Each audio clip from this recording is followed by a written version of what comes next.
So with this episode of Tokyo Ghoul, we get to see the perspective of the ghouls. We get to see how they live their life, how they eat, how they get their food, exactly the different events that go around them, and at the same time they seem more human than some humans we see in real life. So right there, I like how this episode shows that. It shows ghouls as a more passive being. At the same time, they're not just bloodthirsty monsters that want to kill things all of the time. Pretty much this episode shows you the other side of the ghouls. I mean, it shows you how these ghouls, even though they need to eat people to survive, they still care about people, and at the same time they still respect the wishes of the dead. For instance, there was a scene in this episode where you see Kaneki going to go get food, pick up some food, and all of a sudden you see this suicide victim on the ground, and one of the ghouls, he does this, praying to the dead body, pretty much saying thank you for the food, and at the same time, thank you. And he's like, just, you know, asking for forgiveness for what he's about to do. So right there, I really respect that. I like how pretty much we find out that ghouls, even though they have to eat people to survive, at the same time they have a kind heart, and they're just going after suicide victims,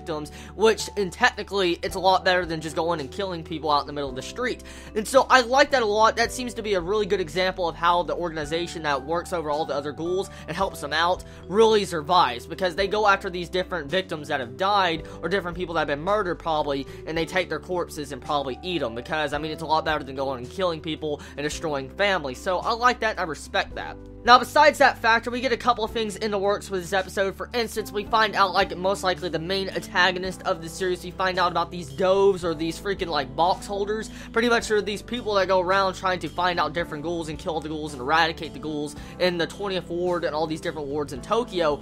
And so the main thing here, okay, is how are they killing these ghouls? With this episode, you see these two people, these two doves, killing multiple ghouls like it's nothing. I mean, backhanding them, killing them. It looks like they have a lot more reaction speed than ghouls do, and at the same time it seems like there's some form of electricity ability being used here, because in one scene in this episode that was kind of censored a little bit, you'll see a little bit of electric sound, like audio, and at the same time you'll see like a shining light of blue, and you'll see the ghoul die. So most likely it's something to do with electricity or a taser. It could be a taser too, but a very fucking strong taser, one or the other.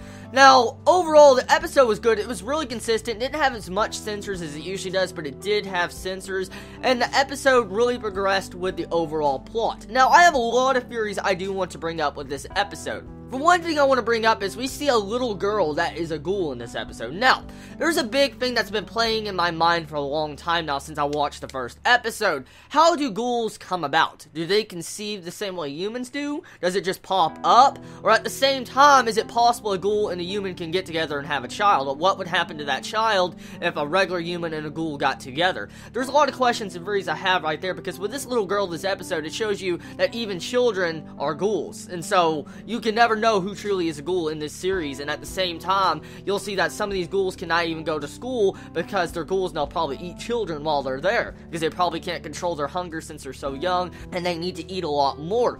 Now, animation was consistent this entire episode. I like the animation the way it was. I especially love those close-ups on Kaneki that looked really cool. It wasn't as good as the first episode's animation, but still looked really badass, so I will compliment it there.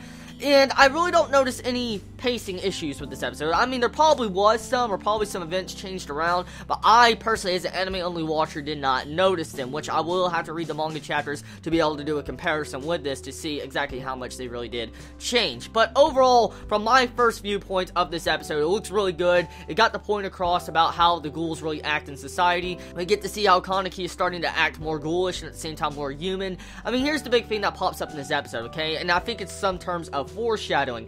You see him talk to Hina, that little girl that's eating people meat or whatever you want to call it, okay?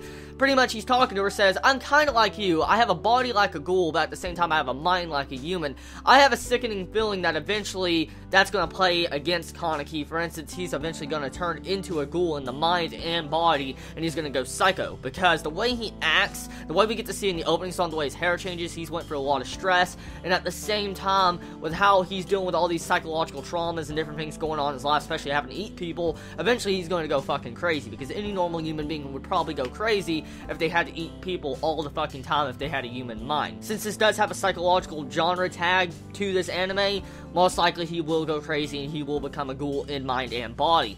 Now, one thing I do want to bring up, okay? They bring up these big eaters, whatever you want to call them, whatever the proper name to them is. They bring them up and say that there's a bunch of these different ghouls that just eat a lot of quantity of people. And I find that very interesting how they showcase that in this episode. There also is a dude called Gourmet, and you also have this person called, what's that dude's name? Fuck, I can't even remember the other dude's name. Jason, that's it, Jason.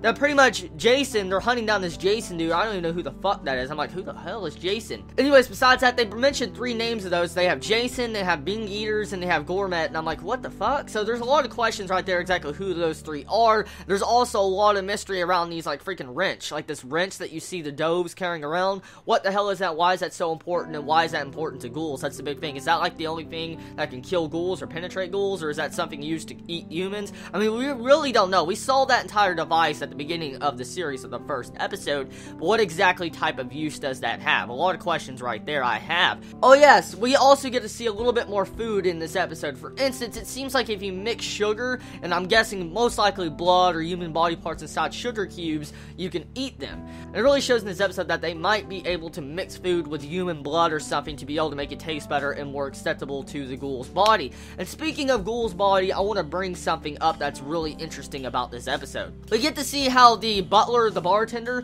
he introduces to Kaneki to eat this sandwich, and it's a regular sandwich we all would eat as humans, but you see Kaneki say, like, it tastes like a fucking sponge, it's that nasty and terrible, he spits it out. But you have the bartender in one moment, he grabs the sandwich and he eats it, and it's all fine. He's like, just pretend you're chewing, just do it about 10 times, and then swallow it. Do not, chew it up. Now, here's the thing, okay, with that entire moment, it shows you that ghouls can become more acceptable to human food. They can get used to that nasty flavor. But as the bartender says in this episode, do not digest that food because it will be bad against your health. So what exactly does these other foods do to ghouls? For instance, if Kaneki was to eat a sandwich, okay, I mean, what exactly would happen to him? Would be affected? Would he just get sickly, like it's like poison or something? Like, if we were to eat poison, would it be like that, or would it be something else? I mean, what type of negative effects does human food really have besides tasting like shit and making you want to vomit? What does negative effects of human food have on ghouls? That's another thing right there. Since Kaneki technically has a kind of human organ still inside of him, can his organs digest that food, and at the same time, can it handle it? There's a lot of questions there, since Kaneki is a very different ghoul from the other ghouls we've seen. So far, we've seen that ghouls pretty much start off as ghouls. They don't become human into ghouls. So Kaneki is a very different type of ghoul, and so maybe he might be able to mix in and eat human food eventually. I don't know. Oh yes, and there's one question that's been plaguing my mind for quite a while now. One thing that really has. Okay. Can ghouls eat ghouls? That's the big thing I've been wondering about for the past couple of episodes, because, I mean, we see these ghouls eating humans. What would stop a ghoul from eating its own kind? That's the big question I have right now, because, I mean, is it possible a ghoul can eat their own fellow ghouls and be satisfied by hunger? I mean, I don't know how that works, honestly, but, I mean, it just depends on that, but it's a big question I have, too, right there. Overall, good episode. I enjoyed it. I cannot wait for the next episode, and expect, a comparison reviews on these chapters of the manga. I need to catch up to episode 2's chapters, and then I'll try to catch up to episode 3, so expect that soon, sometime today or tomorrow or this weekend. I will try to do that. You all have a wonderful day or night wherever you live. You all be safe. Chibi out.